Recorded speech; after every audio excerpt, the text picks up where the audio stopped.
There's always been an aspect of Halo 1 multiplayer that was really, really strong, which was Halo 1 had this incredibly diverse set of maps. It really was this incredibly focused experience. It had this beautiful simplicity. It's not often that a game just addicts me like that, where I have to keep playing it. It was amazing to me just to see how our entire art team would just go down for entire evenings at a time, right? Just from 4 o'clock till 10 o'clock to just play Halo multiplayer.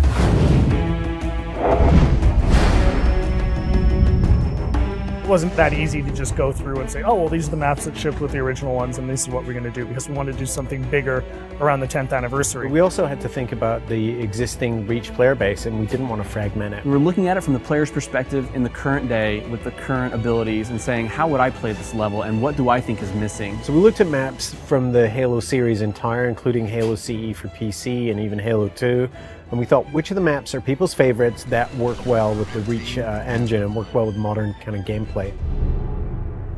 One of the things we kind of came back to was that we wanted people to take a look at the map and immediately think like, oh yeah, I loved that map. Beaver Creek was actually the first map that started the whole conversation of, are we going to enhance the maps or are we going to just do pure remakes? So for each of the maps, we're doing 2 modes. We're doing a classic mode, which is staying as true to the classic map layout as possible. And we're doing a kind of a default tweaked and refined mode. Because you have things like sprint and jetpack, we took the opportunity to put in some new spaces and some new routes. There are tunnels and areas that you can keep the flow of the gameplay moving, so it's not so much of a dead end when you get to the end of the canyon. It's still a small map. It feels bigger than it is. They don't feel as isolated. You feel very much like you're in a world that's alive and in flux. We want you to feel that pang of nostalgia in your chest every time you look at the map.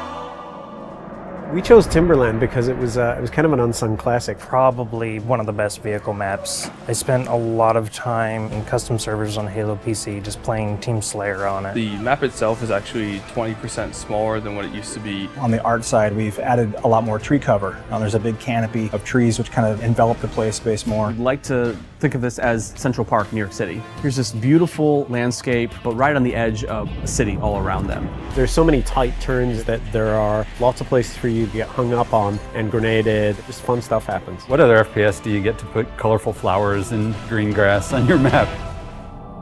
Another example of a map that was gray walls all the way through. I feel like you're just in a box with ramps. We decided to make it a prison by putting it in a place where it couldn't be accessed. We had to open up a lot of walls with windows. We even added glass to the floor. It's an interesting challenge to add navigation or even add new pathways that aren't dominated by jetpack in a purely vertical map. Added bridges and overhangs that change the flow of the map. We don't want to overdo it because if there's too much noise in a confined space, then the map gets just frustrating to navigate. The gameplay's still the same, but it makes you feel like you're in a much more dynamic world.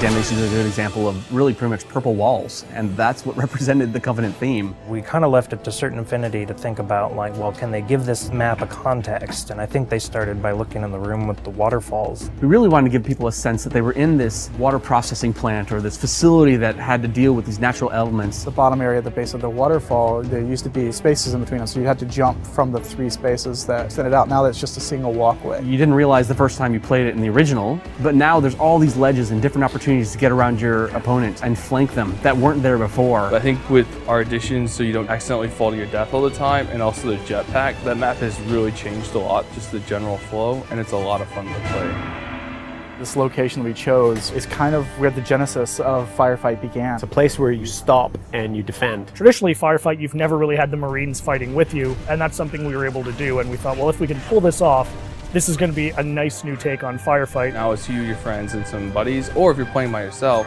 now you actually have some help. Honestly, there's just nothing better than hopping online with a buddy, getting in the Warthog, just killing some grunts. It's fun.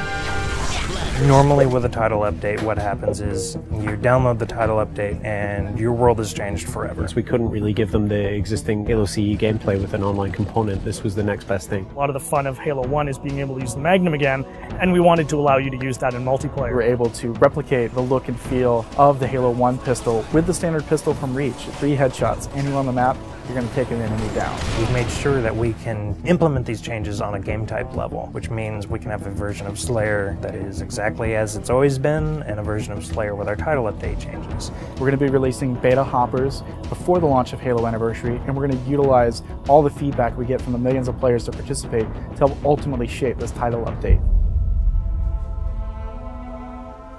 If people take away one thing from the Halo Anniversary DLC, it's the realization that those old classic maps still feel really modern. It's like a brand new map all over again once you get the armor abilities in there.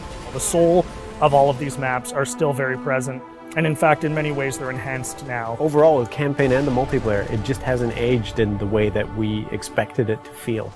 And when I switch to classic mode in campaign, or when I play Beaver Creek in multiplayer, it feels new, and it still feels nostalgic, and it's a strange mixture of feelings.